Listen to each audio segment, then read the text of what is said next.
An alternative method to wake the coach up if the Pure 3 system has shut down due to a low state of charge is to first make sure the coach is unplugged if it's plugged in, turn off any AC appliances including the air conditioner, and ensure that the button at the Pure 3 panel is not depressed, so it's in the off position.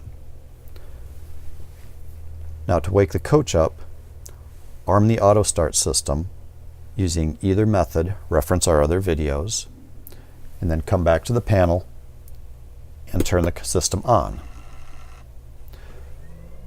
The auto start system will promptly start and run for 1 hour. Allow the coach to charge.